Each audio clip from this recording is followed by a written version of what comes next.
like it for any reason? Thank you so much. Thank you. That makes it a good beginning. So the first point that I would like to make is all your slides must be appealing. How you make them appealing is what I'm going to talk to you in the course of my presentation. So each slide must be appropriate to the occasion.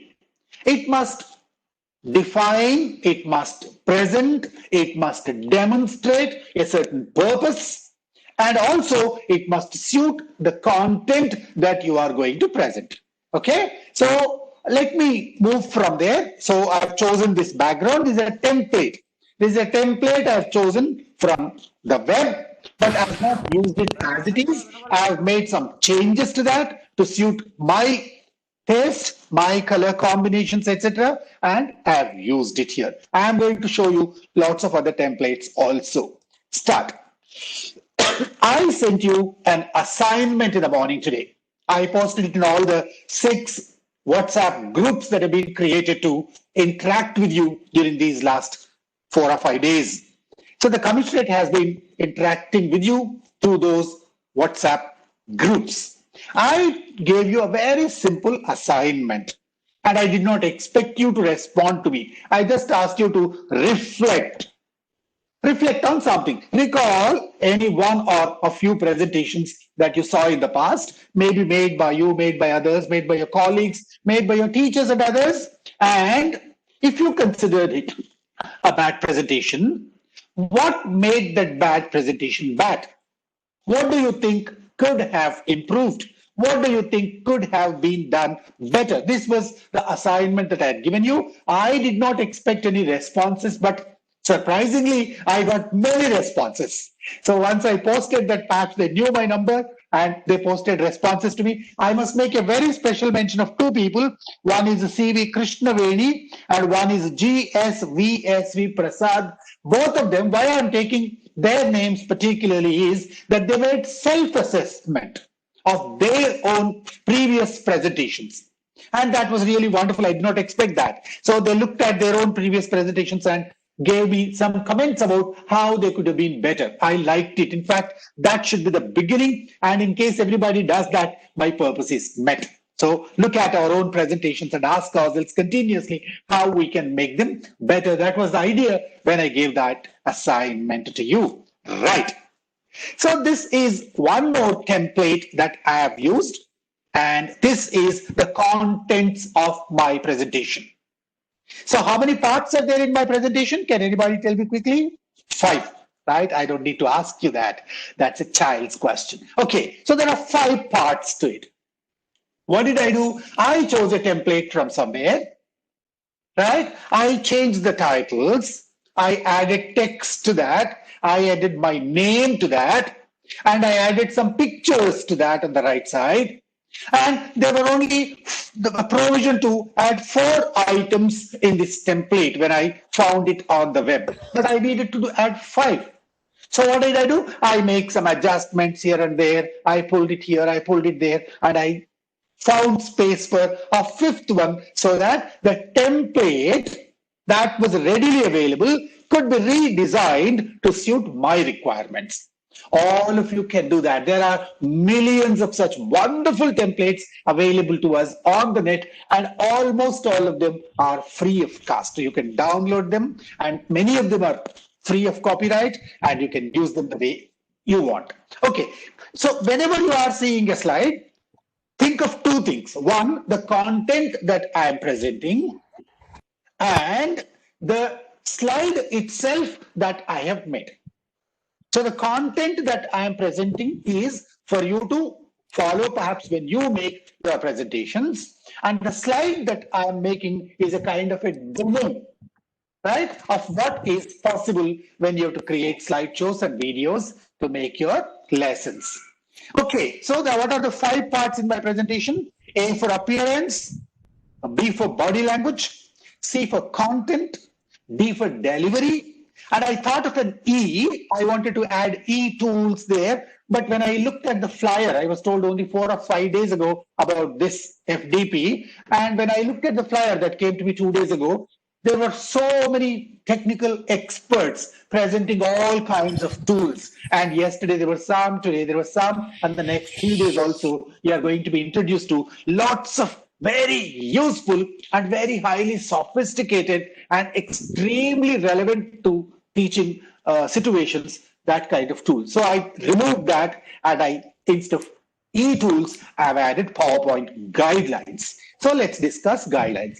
As far as the allocation of time is concerned, maybe I'll spend about half my time on the first four parts, which are the basics. I don't need to discuss them with you. Most of them already know them. And the remaining half, 50% of my time on point E, PowerPoint guidelines. Let's move on. The first point. So I think you can see a difference between this slide and this slide. Shall I show them again to you?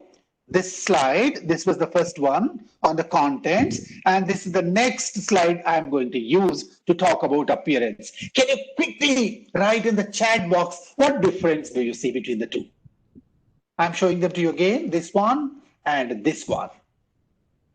Highlighting the present topic. Wonderful. Thank you so much. Who is that? Please tell me your name also when you speak. Swarupa, sir. Swarupa from? Bhimavaram, sir.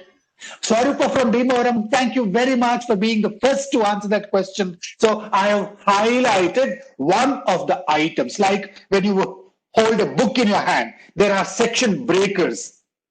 So each section breaker usually is a complete sheet, and usually left blank, or the title of the section is printed there in large type like that. So now in case I use templates like that, the advantage is the student knows that I am somewhere here, and the other four parts of this slideshow or these contents are deliberately subdued.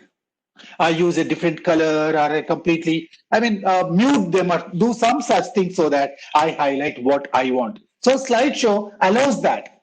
So maybe in a physical classroom, when you write on board, perhaps you use a different color or some such thing. You put a tick mark after you've finished one of the items, but here it allows this. So what is it that I want to tell you about appearance? Not much. All that I would like to tell you is that look good, and two, look comfortable, feel comfortable.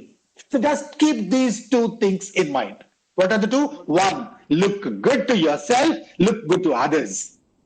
And two, be comfortable in whatever dress you are.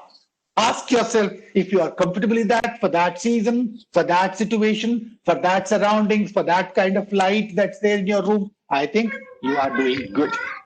Okay, I have some examples drawn from your presentations.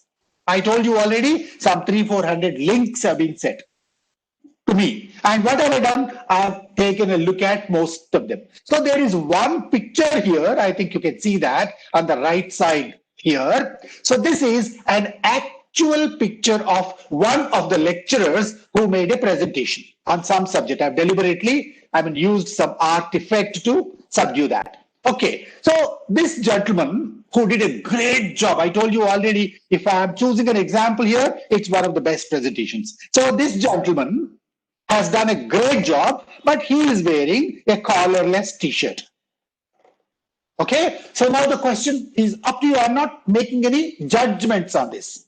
I think your commissionerate might have given you some guidelines on what to wear, what not to wear, what kind of dress is okay. I don't know what are the guidelines given to you.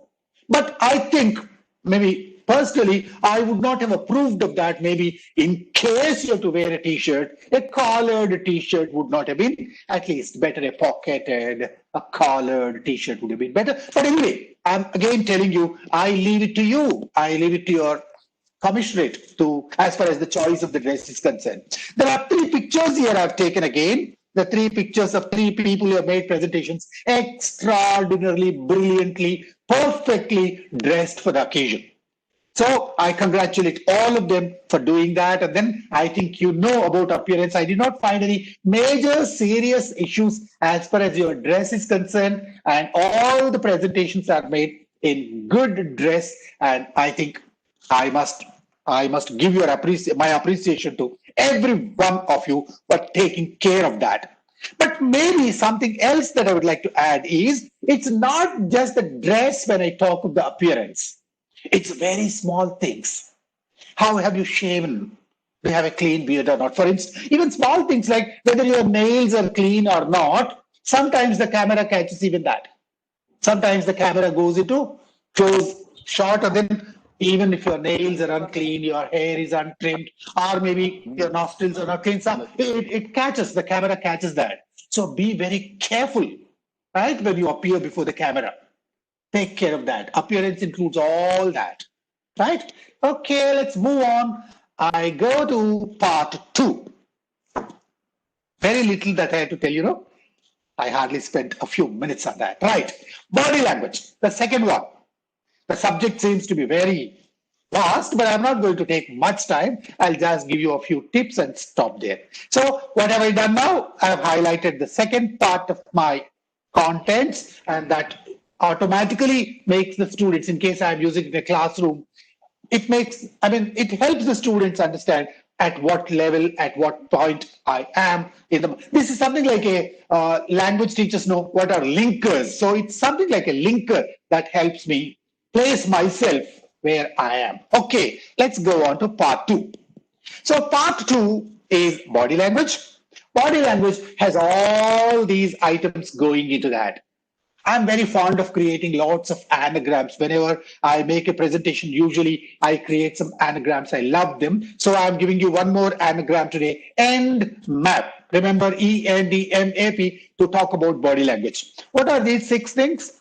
Eye contact, natural gestures, decent posture, modulation and volume, active physical energetic movement inside the class, near the camera, in front of the camera, pleasing manners, and of course, a lovely smile on your face. So these 6 things, I think somebody is speaking in the commissioner somewhere. Please mute yourselves.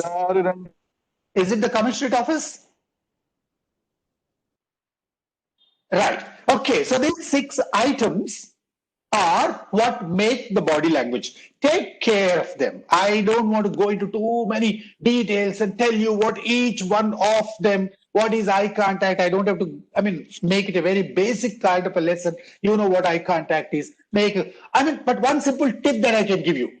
So when you are sitting in front of a laptop like this, 95% of the teachers do not know where to look when you are looking at a mobile phone or a laptop. When I'm looking here, for instance, I don't think I am looking at my audience. You will think that I'm looking somewhere else. But if I look here, there is a camera on my laptop. If I look straight into the camera, everybody realizes or everybody feels that I'm looking straight into them. So if you are creating a lesson on camera, learn to look at the camera as much as possible.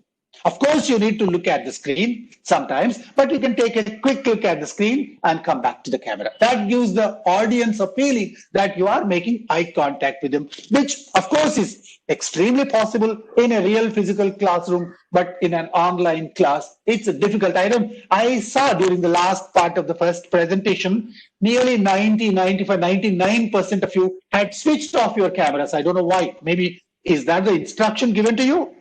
I don't know. I think you can all have your cameras on and microphones switched off so that you can stop disturbing others. But I don't know why cameras are off. Cameras can be on during lessons like this, and except, of course, if you put on too much weight during the lockdown and then you don't want to be seen on the camera, maybe you can switch it off, or maybe you are lying in your bed and then watching the lesson, perhaps you can switch off. But otherwise, cameras can be on.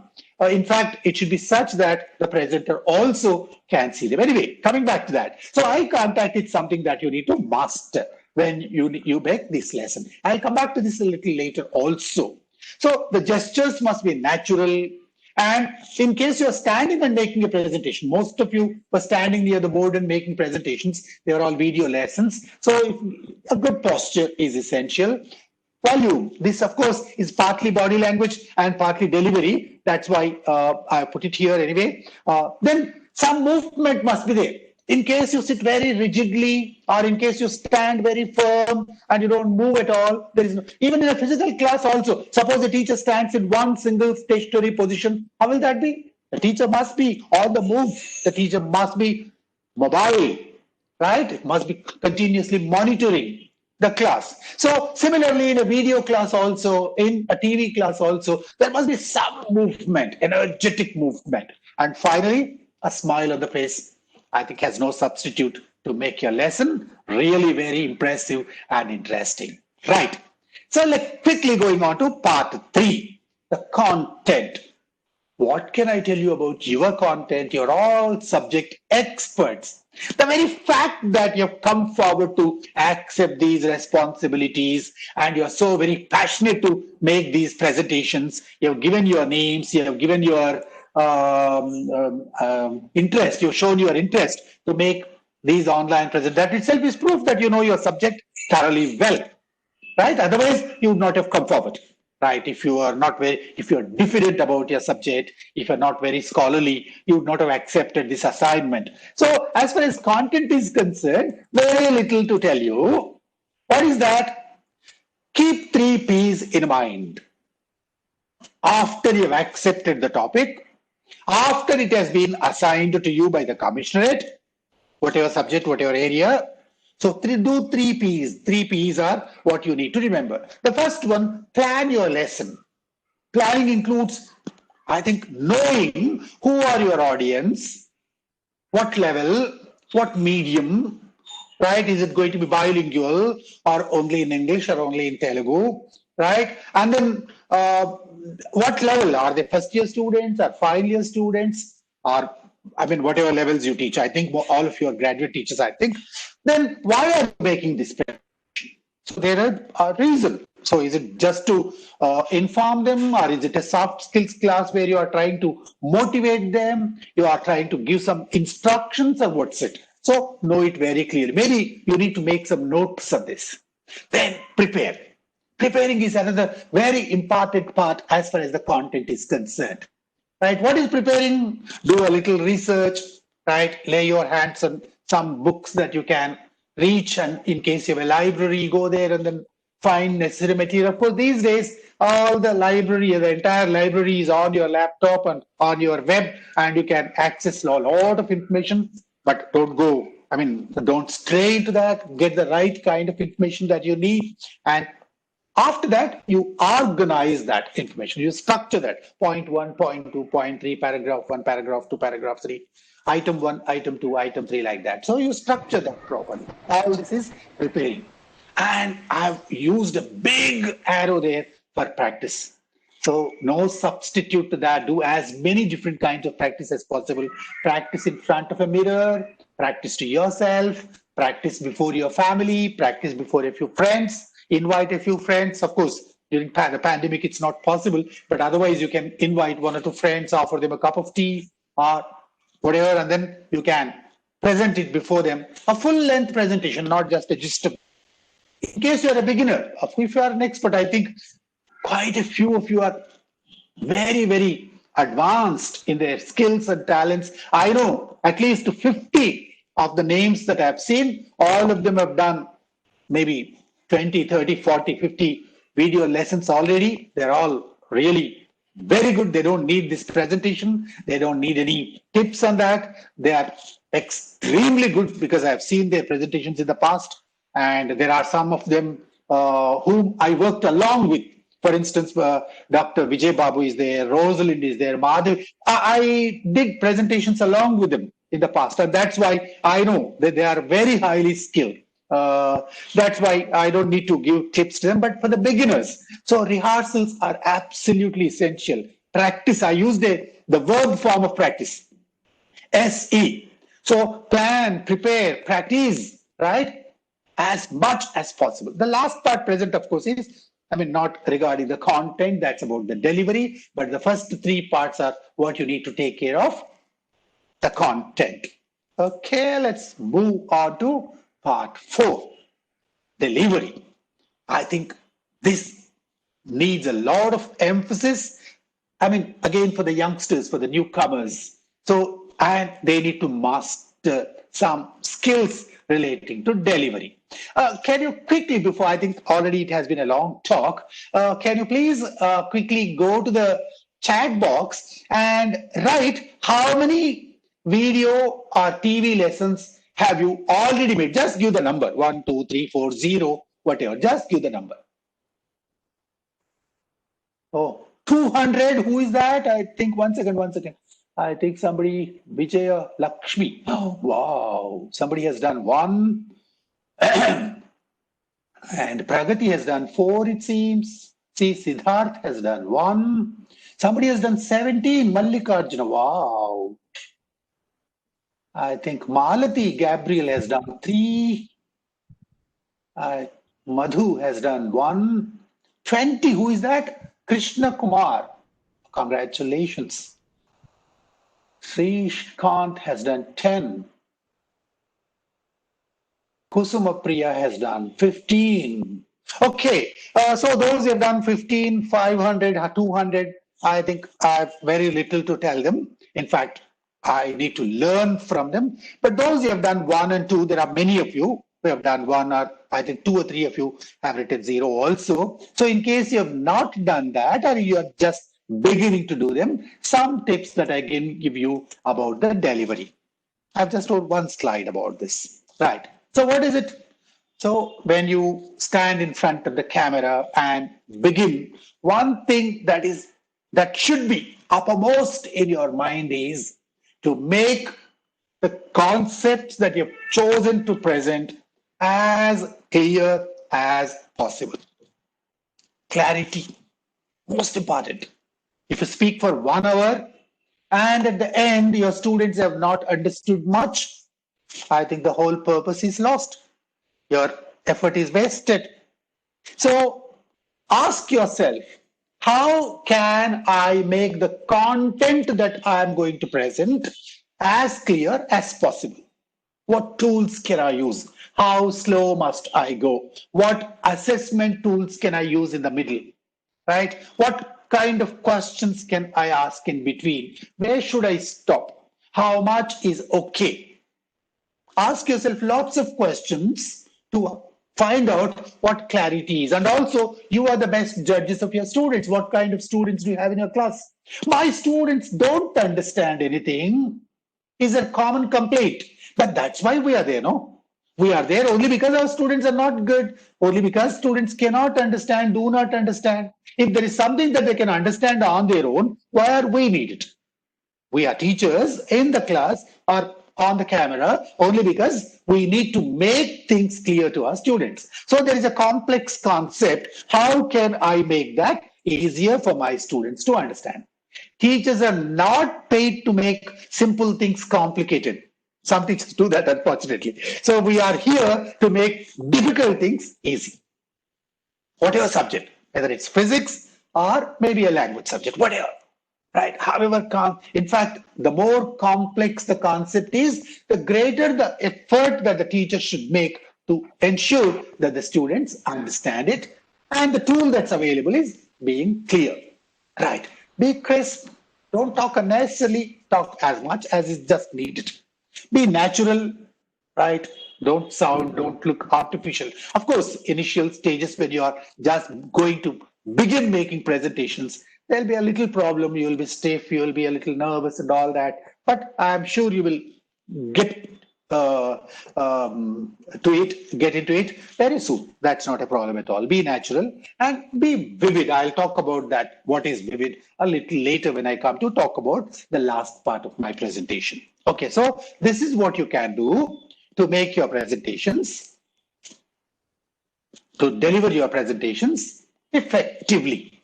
Because the whole idea is to make your presentations effective. The purpose must be met. Okay, are you all with me? Am I going at the right pace? Are you able to follow me? Yes, please. Yes, sir. Good. Thank you so much. Yes, Thanks sir. a Yes, lot. sir.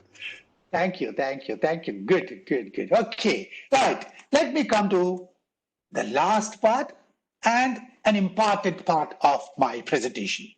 So when you are making these PowerPoint slideshows, or maybe your videos, what guidelines can you keep in mind is what I'm going to talk to you during the rest of the time that's available to me.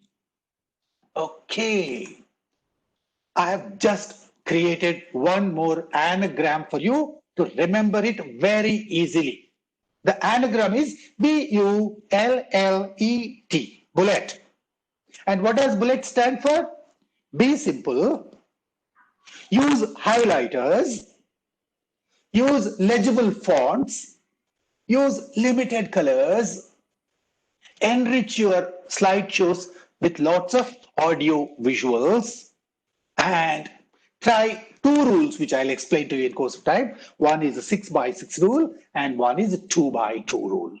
So just remember that word bullet and you'll remember these 6 principles that I'm going to discuss with you in a little more detail. Let me see the first one. The first one is to be simple. So your lesson must be kept as simple as possible.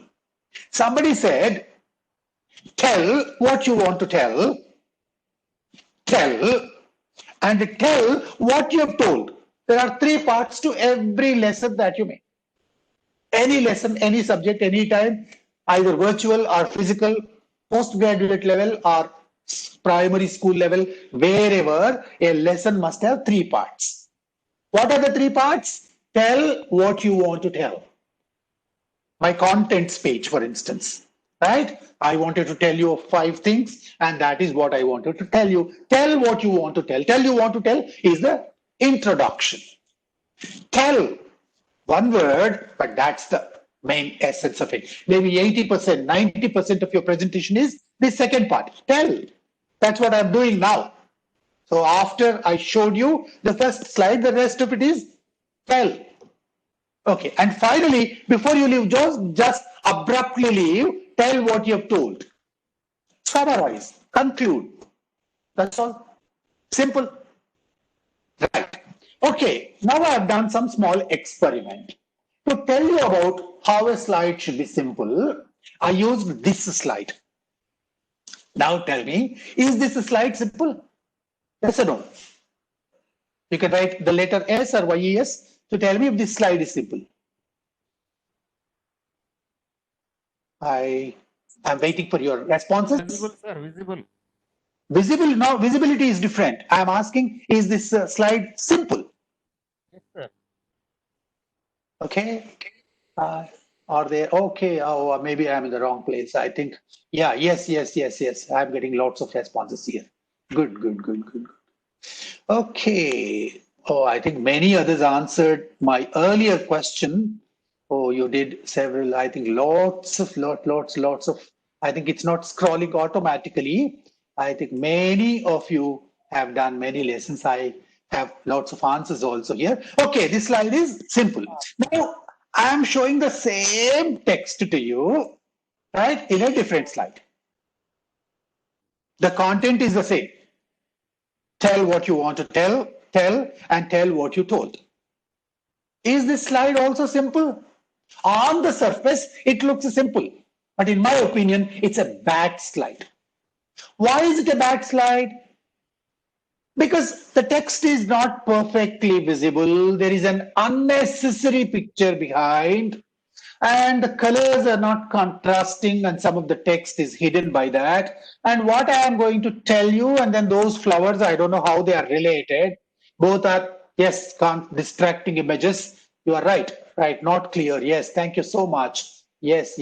I think I'm very happy that you're recognizing it. I unfortunately saw maybe some beginners using some unnecessary visuals in their slides, and they are not relevant to them. If they are not relevant also, perhaps I would have approved of that, but they are not making anything clear. Why is this background here? I don't know. And is it helping me make any point? No. The content is the same.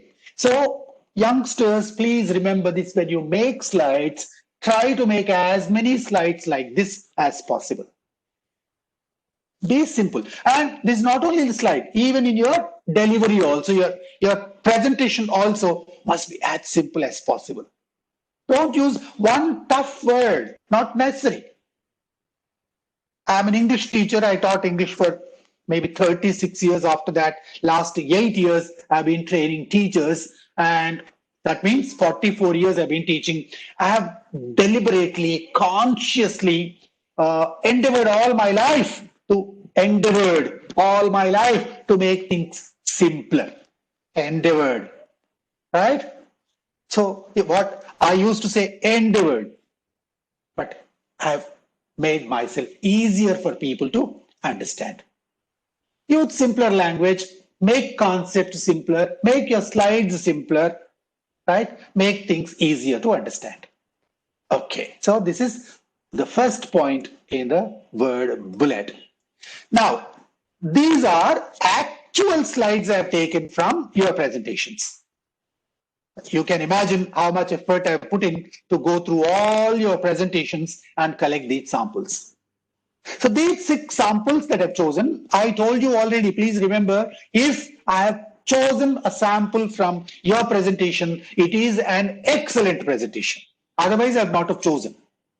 But they have scope to improve. They are best presentations, but there is scope to improve. Some small corrections can be made. So your presentations are good, but maybe you don't know about technology, or you don't know about what technology allows you to do, and then how you need to do that. Perhaps you've not been taught, and that's why you have done that. All these 6 slides, there are not 6 actually, there are maybe 600 slides in the presentations that I've received that are like this. What's the problem with them? The problem is too much text on each slide. So much that the student cannot read it. The student cannot even see that. Leave alone read, he can't even see that. So in case your slides are like this, right? Please reorganize your slides and make slides how? Like this one. As simple as you can make them, right? Okay, look at the colors you've used. Look at the fonts used. I'll come to that a little later again. And also how many lines of text, how much of text. I think you should stop doing that. Right. Okay, too much content is somebody is commenting. Okay, then there are some slides in your presentations which I've seen. Okay, 6 slides, 10 lines, whatever. I mean, the text is visible, it's a simple, it's easy to read, good. And you've created slides like that. These slides can become still better if you use what we call highlighters. Because maybe you show this slide to your students for 1 minute, 2 minutes, 3 minutes, whatever. Or during that time, if you expect the student to read the whole text, perhaps the whole focus will be on reading that text and he'll not be listening to you, or maybe something else will happen. So what can you do? Luckily, again, PowerPoint and any other software that you use allows you lots of different ways of highlighting your text. What can you do? You can underline, you can bold your text, you can change the color of your text, you can dot underline, you can put in quotations, you can use italics. There are at least 6, 7 types of highlighting your text. In case you want to highlight, so for instance, instead of the student reading the whole thing, the moment he says, oh, fill empty areas, the moment he sees that, okay, and if you're talking about that, even without reading the rest of the sentence also, I can understand, so what is it that I need to do? Whether I should, no need to fill. So, should I do it or should I not do it? Or what should I do, what should I not do? And what is the emphasis? What's the focus? What is it that I want to convey? So if you use highlighters, I think in the previous slide, somebody did it. In this, for instance, the slide on the left here. So it's highlight is done, but the effect is lost. So though highlighting colors and here some headings and others are used. So here some, here also headings are used. The effect is lost because the highlighters are used, but not very effectively. right? So the purpose is lost. Even if you use them, the purpose is lost because they're not simple. Okay, so highlighting is one important tool that's available to you in PowerPoint, and use that to make your slides look better. Right. Spellings. Again, my examples are from your slides only.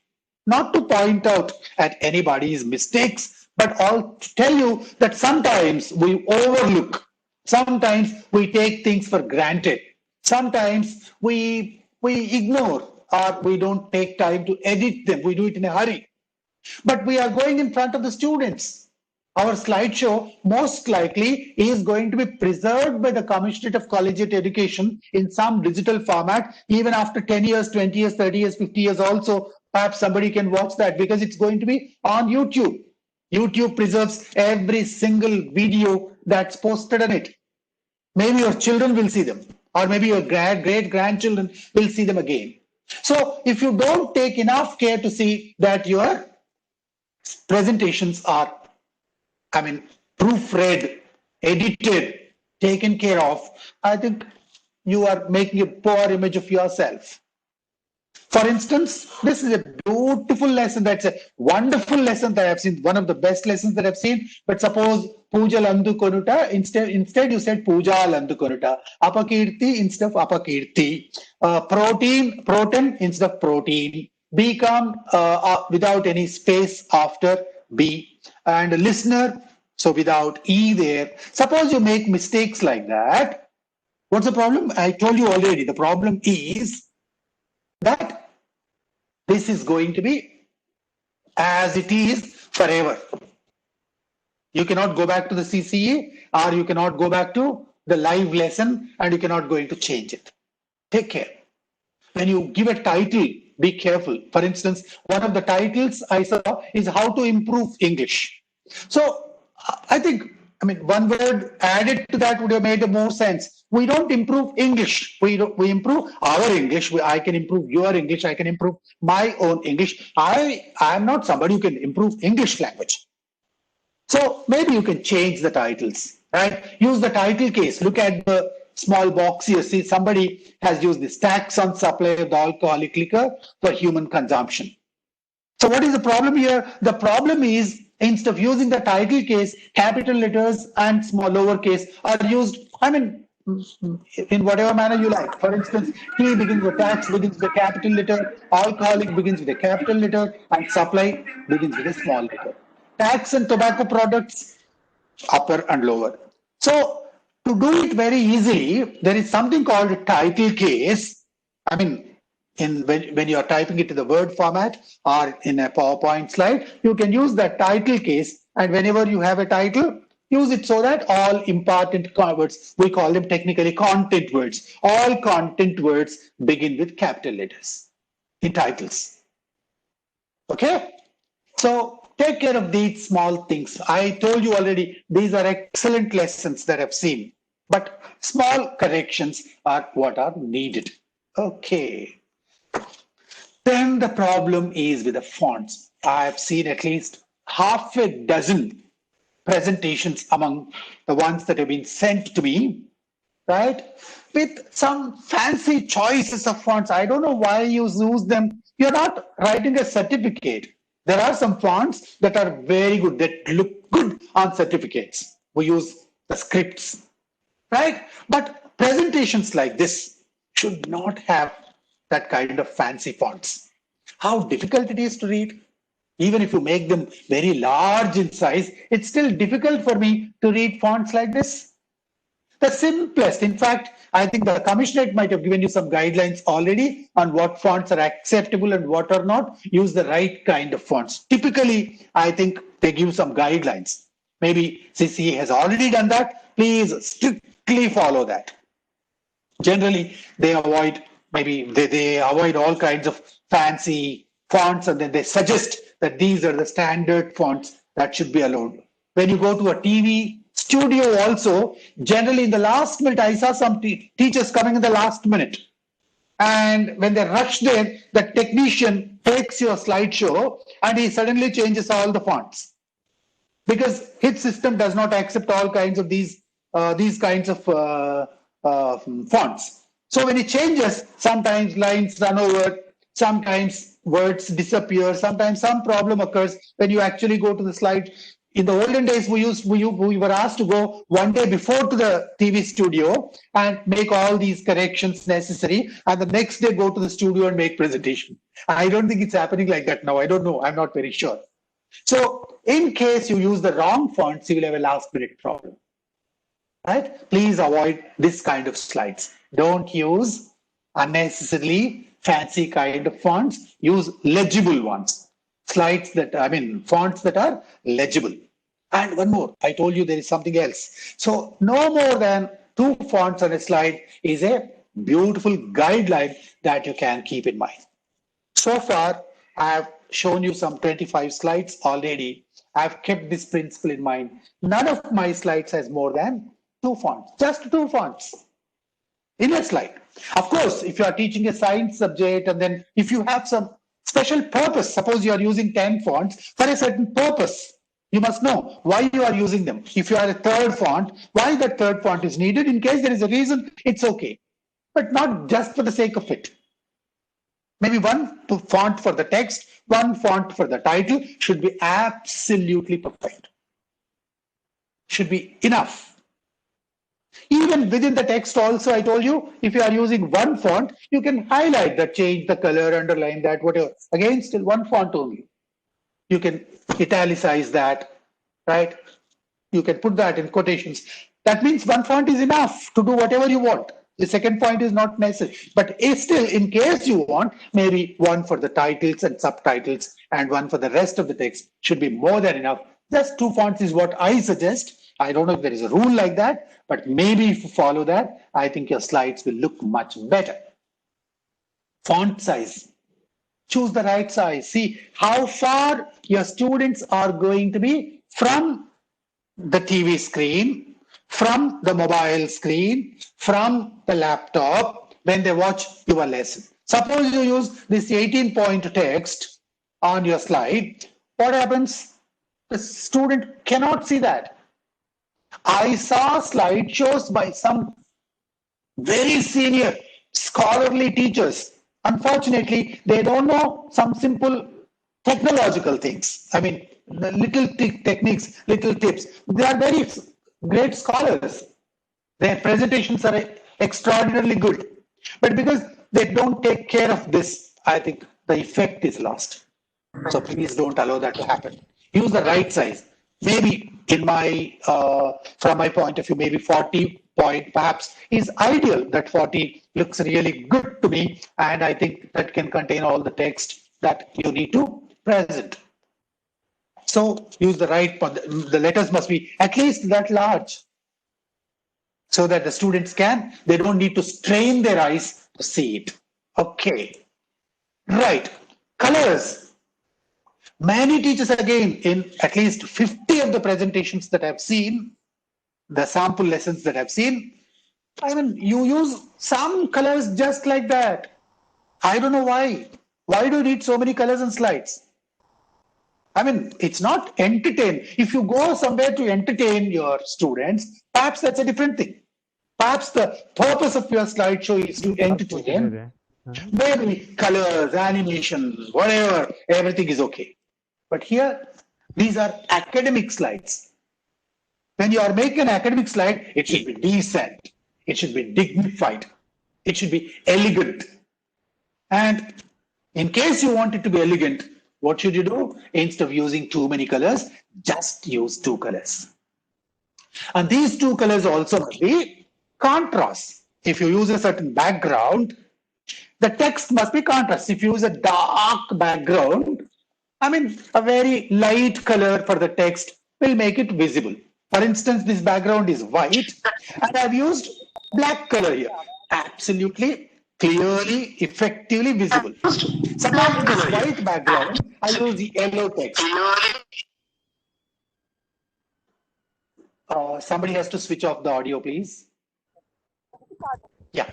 So suppose on this background, I've used black text. It's easy to see. Now, this is one slide that I've taken from one of your presentations. I think it's in the office or somewhere. There is one more microphone unmuted. Please mute that.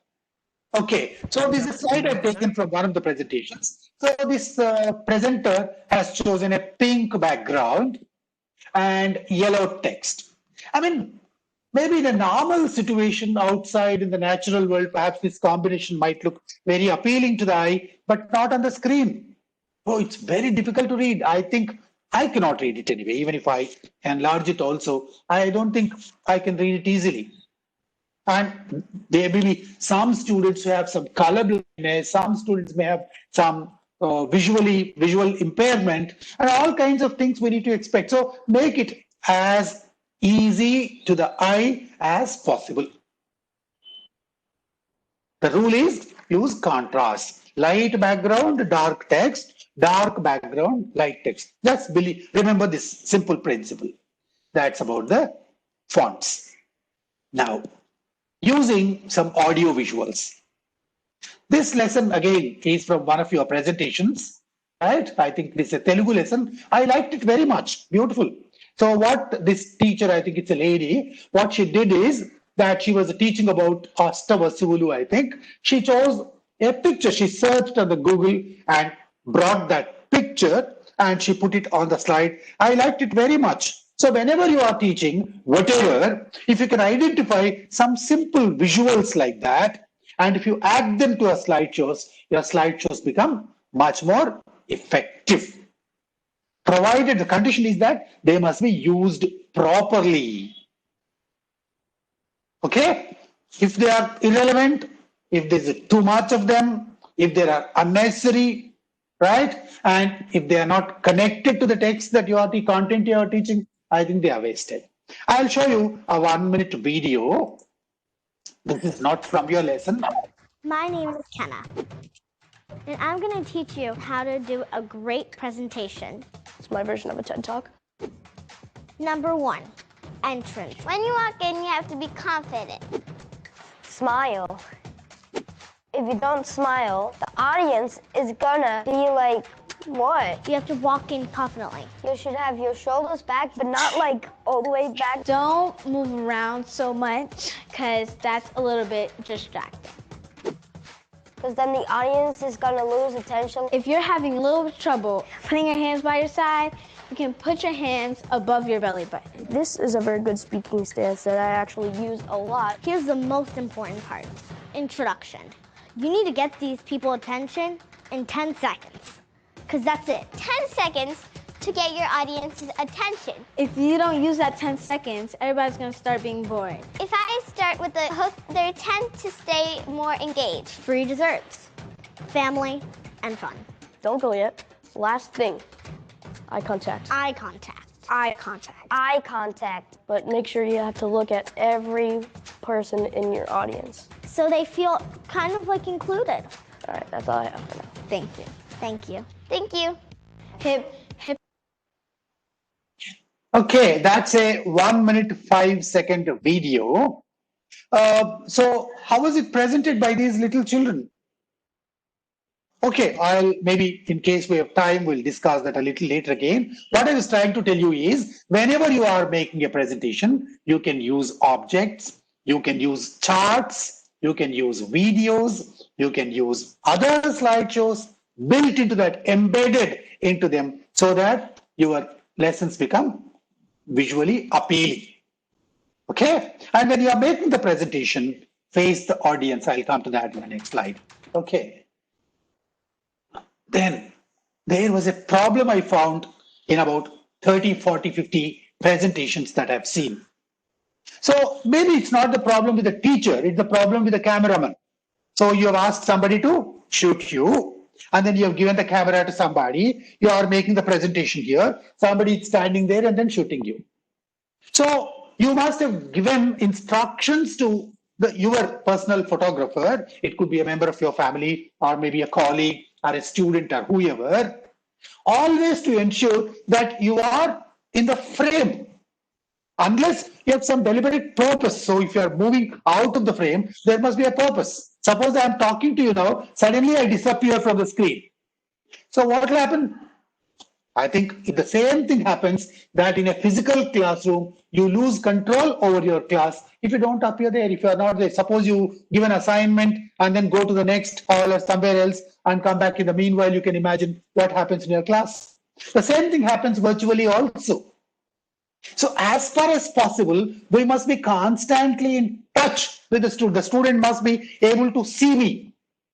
So if you are in the frame, and one more thing, in about 90% of the presentations that I received through the CCE, presenters have chosen to hide themselves. I don't understand the purpose of video lessons. Nearly 95% of the lessons have only the slideshow and the presenter is not there. Any reason for that? I don't know. Maybe I can't guess also. I don't think it's a great idea. So if you appear on the screen along with your slide, I think it's much more, effective, both for the student and also for you to make the lesson. So in case, of course, there is ease. Suppose you think that the slideshow is the only thing that's important and I'm irrelevant, and without my presence on the screen, the slideshow would be equally effective. If you have some logic like that, maybe you can explain it to me later, but always try to be in the frame when the lesson is going on. That's why, see, even platforms like Zoom, GoToWebinar, Cisco, and so many others that we are using, all of them allow you to be on the screen when you are presenting. Of course, yeah, there is an option for you to choose yourself out. And the second thing is the camera must be stable. What you did is, most of you, you had handheld camera, I think. Maybe the mobile camera, and you gave it to a student or a young person or somebody who did not know how to hold that camera firm. And that's why what happened? So the picture is moving and then it's getting constantly disturbed and then dislocated. And sometimes you're out, sometimes you are in, you're out of focus, etc., etc. So luckily, most cameras these days have autofocus. So you don't need to make the adjustments about distance and all that. But still, there is a lot of confusion and disturbance. How do you avoid that? I think in case you want to continue making some of these audio video lessons, please buy a tripod. I think a tripod is available in the market on Amazon or in a camera shop for as a small amount as 1,000 rupees. Or you position the camera in a fixed place, right? I think CCE, please switch off the audio. Hello? Yeah, thank you. So, yes. Okay, so use a tripod or create a stand in your house, and then you can identify a good place in your room, in your house, and then fix a common location where you can keep the camera steady, and then check whether you are in the frame with that and what is the area within which you need to operate so that you manage to be inside the frame all through. Okay, I don't think I need to explain this. So this has been proved by research that when you present something verbally plus visually, so the retention is very, very, very high. Even after 3 days, 65% of what students learn visually plus verbally is retained.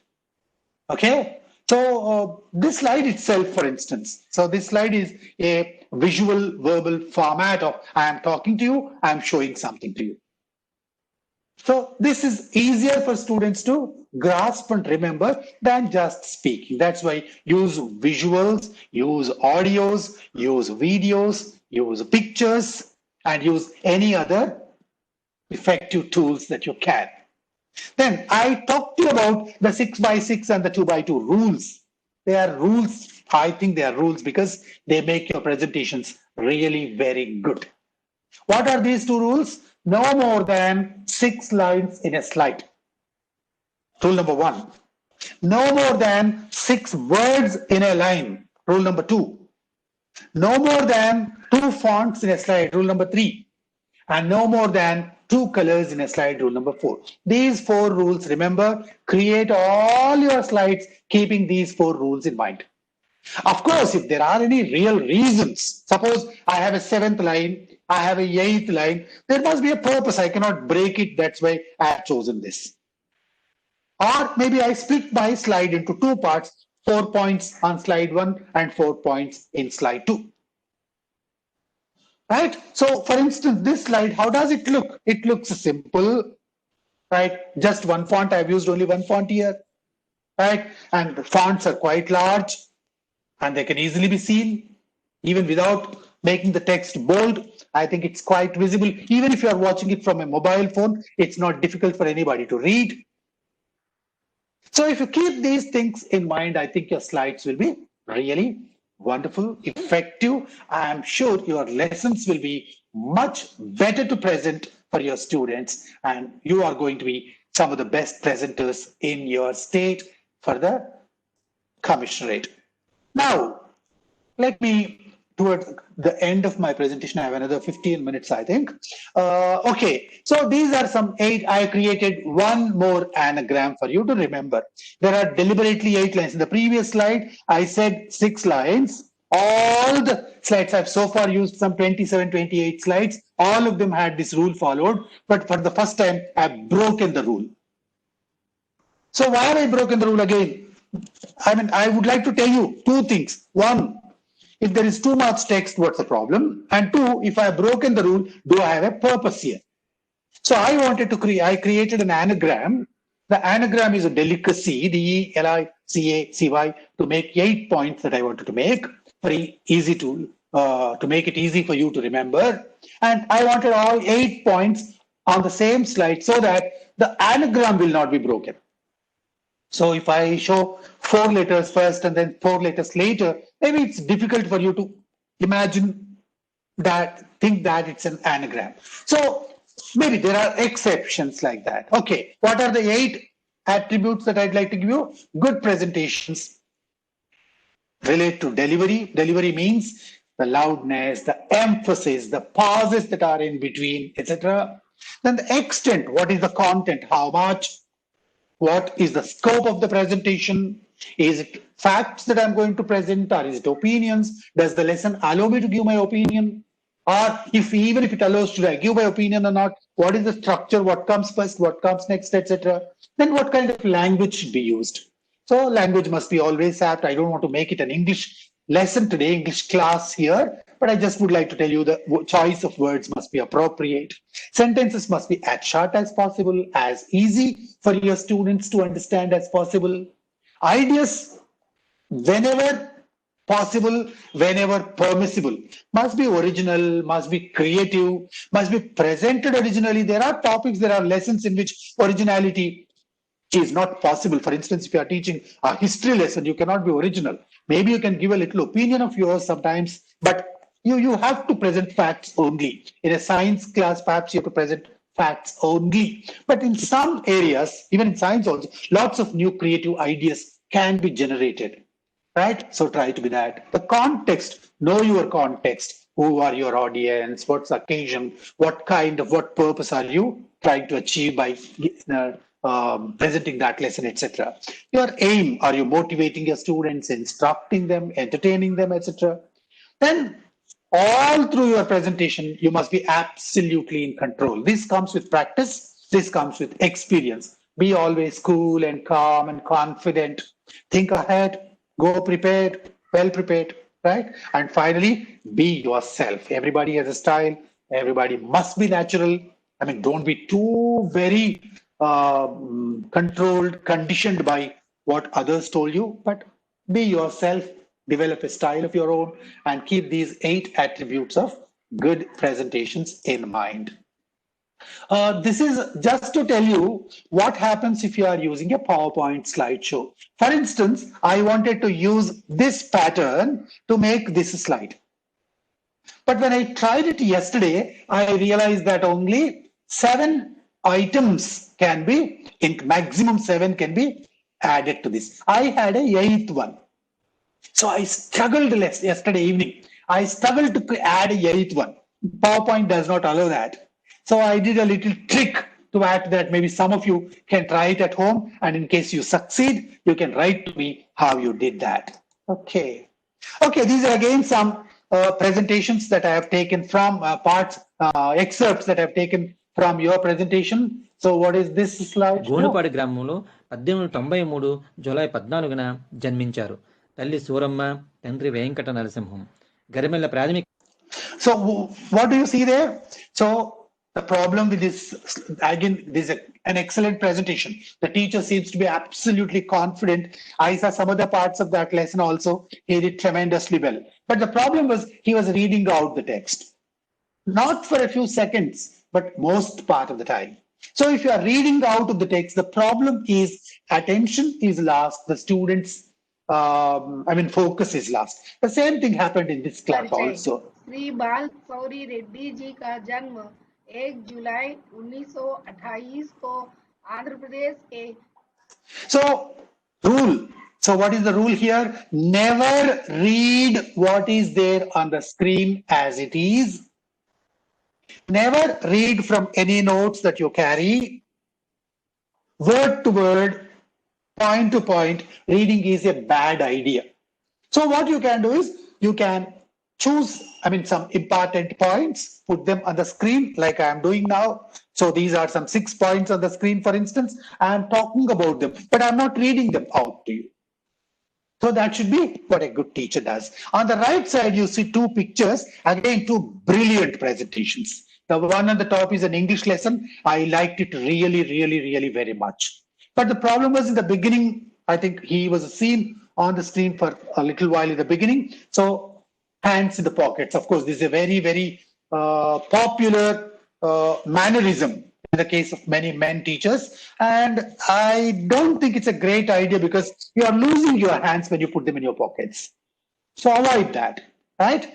Again, at the bottom, there is one more presentation. I have taken a picture from there.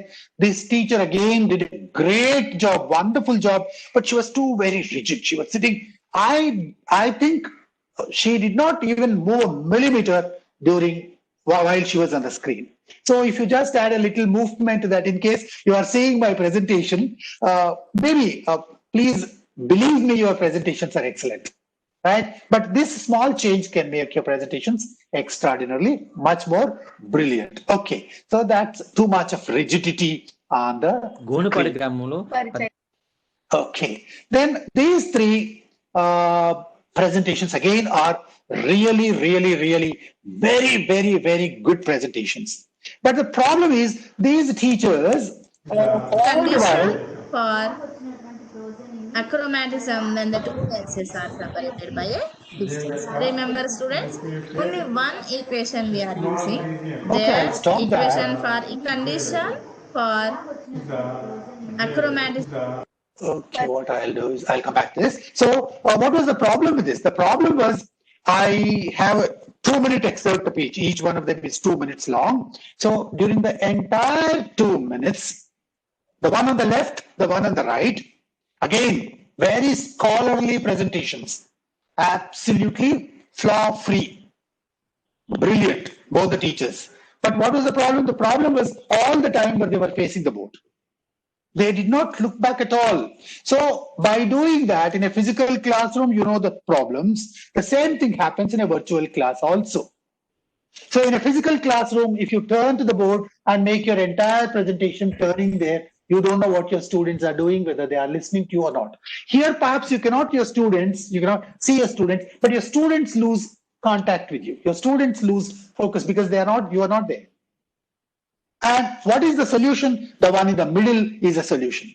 What is this young teacher? I think she did not sound a very senior teacher, but this middle one very intelligently solved that problem. What was the solution? The solution was she wrote what she wanted to teach on those Word documents or whatever, and she had them ready. And she just presented them on the screen and she read them out. Of course, here also, she was not on screen. She also could be seen on the screen. It would have been much better, but she was hiding herself, but she was reading it using a cursor and that could be seen. The same was the thing here also, I think this gentleman, this English teacher, had written everything on the board before. Many other teachers also have done that. I like that idea. So because they were using chalk and board, they had written the whole lesson on the board first, and then they started the lesson. So they did not have to turn back to go back because it was pre-written. Anyway, the lesson is going to be made at your pace, at your convenience, most likely at your home or in a studio. So prepare either a slideshow or some worksheets like this, or maybe a Word document like that, which you can easily scroll. I think one computer teacher did that. So he had it a whole in a Word document and he was continuously scrolling that up to make it easy for people to follow. But even there, if you zoom it out and if you enlarge the screen, it'll be easier for your students to follow. Right? In mathematics, in physics, in statistics, in electronics, in subjects like this, teachers have to do a lot of board work, even in biological sciences. Right? So in case you need to use the board, right, maybe you can prepare the board before, or another great idea is if you don't have access to PowerPoint, another brilliant idea is you can use posters. Right? You can create a dozen posters and then turn them, flip charts. We call them flip charts. So you can create half a dozen flip charts and then put them there, and then one after another you roll them and then you show them. I think your lesson is perfect. You don't have to write during the presentation. Or maybe you can just have a pointer and then you can show it and you can speak on that. So don't permanently disable the video. Be on, at least occasionally appear whenever necessary, and then keep the class in control. Okay, I'll leave here. I'm sorry, I'm not showing all of them. So these is a bad slide. Okay, I'll not go there. So this is a bad slide. Why is it a bad slide? So these are all research. In fact, I was in charge of one research project. So some hundreds of people had made presentations. I had to go through them and I had to gather opinion from people and I had to identify what were the reasons for calling a presentation bad. Why did not it get the approval of people? So 78% of the people said some presentation was bad because there was too much text on the slide, like this slide itself. This slide is how many lines? 3, 4, 5, 6, 7, 8, 9, 10 lines. And I think this is already a bad slide. 62% of people said that the speaker reading the slide is the one thing that they did not like about the presentation. 47% of people said the text was too very small to read, and 43% of people said because of the bad color choices or the wrong choice of the background color, they were difficult to follow the lesson. 39% people said instead of bullet points, long sentences, continuous paragraphs were reproduced. Never do that. Don't write the whole paragraph. Convert your text into highlighted items, maybe some bullet points, some side headings, and then instead of reading from there, you see those points and explain. That will make your lesson really very good. So I actually wanted to speak towards the end of my presentation about some technological tools. I told you, I already saw at least some 10 of you have used Screencastify, then KineMaster, and a few other platforms and tools, and that's why I don't, in fact, that's not my subject also today. I think you have a few other presenters tomorrow, day after, and you are going to be introduced to them. I think you're already familiar with them. I wanted to give one or two assignments about them, but maybe not necessary now because that's not a part of my presentation. But if you are creating video lessons at home, if you are making your presentations, so keep just these things in mind. So in case you are embedding a video, use only very short ones, use compelling visuals, good ones. And when you ask questions, ask good questions, etc., etc. So again, this is going into video embedding and also video presentations. So I think I'll stop there. Maybe we have another 4 or 5 minutes time in case maybe some 3 or 4 questions are possible. If you have any questions, please ask me. Before I stop, I would like to tell you this is my email address. You can contact me later also. You can write to me. You can give me your comments and critical suggestions to my presentation. And there are 2 websites at the bottom. on which I have uploaded this presentation and hundreds of my other presentations also. I have done this for two reasons. One, I wanted to tell you that these presentations are not copied, they are my own. And two, I wanted to make my presentations available to everybody, and that's why I've uploaded them there. You can revisit them and you can use them. So thank you very much once again, CCE. Thank you, everybody. Thank you, all the participants. Over for questions now.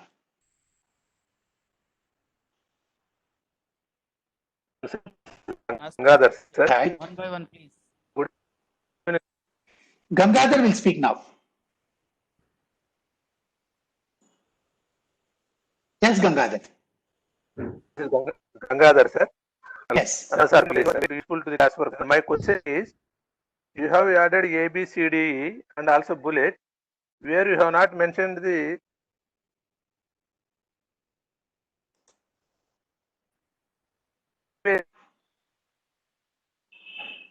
sir. Is it not Gangadhar, your audio is breaking. I'm not able to hear you.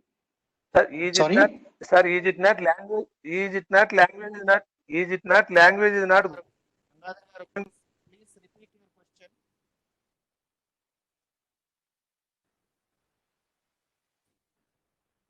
Hello? I cannot hear you. Sir. You I have think your added voice is language. broken and then your audio has a problem, I think. Sir, your voice is not clear, please. Okay, sir. Language is very Now, okay, sir. important. I told you, be simple, use simple words, use short sentences. I think you did not watch that. I told you very clearly that when you consider the presentation, the delivery, your language must be clear and simple. Use simpler words, use shorter sentences, and use right language.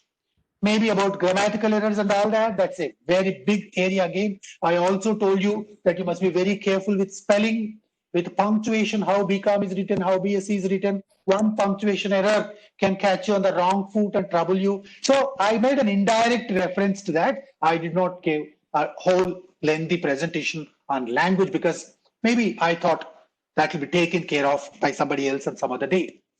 Thank you anyway. Hello? Good afternoon, sir. Dr. Sir, Sir, Prasad Babu. Dr. Prasad from Dr. Hello. GVSV Prasad Babu. This is Dr. Prasad from GVS Prasad will speak now. All others will mute themselves. Yes. Sir, this is GVSV Prasad Babu from GDC Narsipatnam, sir. Sir, yours is a great presentation, sir. And you have a lot of patience to see all the presentations and giving the feedback is really a tough job. You have done it well, and I want to thank you for raising my name at your start at the start of the presentation. Thank you so much, sir. Thank you. Thank you so much. Thank you. Next, please. Sir, good evening, sir. Dr. Prasad. Sir, good evening, sir. If you declare your name, I'll ask you to keep unmuted. The others will mute. Sir, this is Annapurna, sir. Good evening, sir. Annapurna will speak now. All others will mute themselves. So thank you so much, sir, for a wonderful presentation, and we got so much of motivation how it should be. And just I want to add one thing, that in your mail ID that there is a small mistake, that L is missing. So I just want to point out. So thank you, sir. So actually, so in the slides itself, we could know how it should be. So it's really wonderful presentation, sir. Thank you. Thank you so much. Thank you so much, Annapurna. Sir, good evening, sir. Good evening. I am SS Kishan, sir. Good evening, sir. Kishan, please speak. Others will mute. Kishan will speak now. Shivaram, Queries sir. first, please. Shivram, come later. Queries Kishan will first. speak now. Feedback later. Any queries? Hello. Kishan, please. Hello. Okay, next, please. Hello, sir. Yes. Dr. Radhika. Radhika, yes. Sir, this is a very tricky question actually, which is related to your subject. In this main slide, you have written your name Nagaraju, no, sir? The first four letters are small and I understand your question. The only reason is I wanted to be very unique. That's one reason. The second reason is people know me as Raju, sir. Raju, my family calls me Raju. So I wanted that to be highlighted. Because Yeah, I've next seen in question. the pamphlet also the same way. That's why Dr. I'm Prasad asking. from Widow. Sir, Please. Dr. Prasad from Government Degree College, Vidavallur, Nellore district. My question to you is, a blend of blackboard as well as slides give an effective result for online classes. Agree. Do you suggest anything about it, sir? Yes, you are absolutely right. Yes, it should be a blend of many things actually. Lots of things. It's not just the slide. It's not just the content. It's not just the delivery. It's not just the language. It's not just the body language. It's all of them put together. Then only it becomes a really perfect lesson. Yeah. Next, please. Good evening, sir. This is Ernest. Dr. Madhavi will speak now. Others will mute. Mr. Nagaraju, it was a very, very excellent presentation, especially for first-time presenters. Congratulations, sir. But my doubt is that now we belong to the Adikavi Nannaya University, which has recently told us that all our lessons must be put online onto YouTube. So we are supposed to shoot our videos with using the simple kind of like whatever technology and we to present them on YouTube directly. Now, I would like to ask, what care should we take before we make it public? What are the things that we should remember before we make our videos public? The only guideline that I can give you is be very, very sure that it's a flaw-free, error-free, it's good, and it should enhance the image of not only the person who is uploading it, but the entire university. If one teacher uploads a bad lesson, it reflects on the image of the entire university, the entire state, and perhaps entire country. Oh, these are the kind of Indian lessons somebody should not say. So take enormous care, and only after you are absolutely sure that the lesson has come well, then make it public. Till then, you can keep them in the private. Right, next, please. Is vivid, sir. Ernest, sir, from What's Machilipatnam. vivid, sir? One, please. One at a time, please. What is vivid, sir? Vivid, I told you it must be appealing to the eye, it must be impressive, it must be full of bright, appealing color, it must be pleasing to the eye. Simple. Hello.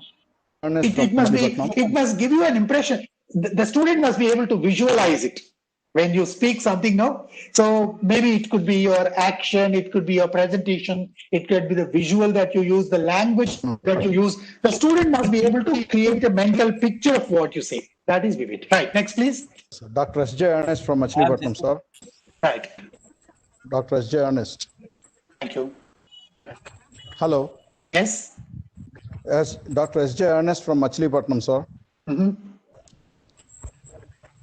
Yes, please. Next question. Sir, I am Sisibhushan. Mr. Ernest, please go ahead. Yeah, sir. Once you present something, people are left with no doubts regarding that particular presentation, sir. But still, regarding body language, you said modulation and volume. They also come under body language. Do they come under body language, sir? I think I made that point clear to you. I was trying to create that anagram end map. So I added modulation. Their modulation is partly body language, of course, but it's more delivery related. Yeah. Sir? Volume also. Namaste, sir. Yes, please. Sir, I am from Government Degree College, Ongole, sir. Sir, I am a Telugu lecturer. You suggested not to read the slides, sir. But if it is a sloka or a poem, we have to read it. Can't we? Please, What you can do is, you can read it in parts instead of reading the whole thing at a go. Suppose you have a text, a poem, maybe 100 lines, and instead of reading the whole 100 lines at one go, maybe you can show the sixth. Another possibility is the text will keep scrolling on the left side. You will appear part of the screen, half the screen, the presenter will be there, half the screen, the text will be there. I think some of your colleagues can help you with that. So the text scrolls. And you can stop when you want. You can make a comment on that, paraphrase that, explain that. Again, allow scroll to go and then explain like that. So it does not mean that you should not read, but when you read, the whole idea is to make it effective, you know. So if you're not there on the screen, only the text is in fixed screen, how long can I look at the screen like this? If it's for 20 seconds, 30 seconds, maybe it's okay. But suppose it's 2 minutes, do you think the student will continuously look at like this? No. That's the whole idea. Thank you. Sir, I am Shashibhushan. Shashibhushan. Yes, sir. Sir. Hello. Thank you for Shashibhushan, please. Yeah, Shashibhushan, sir. Thank you for giving good presentation.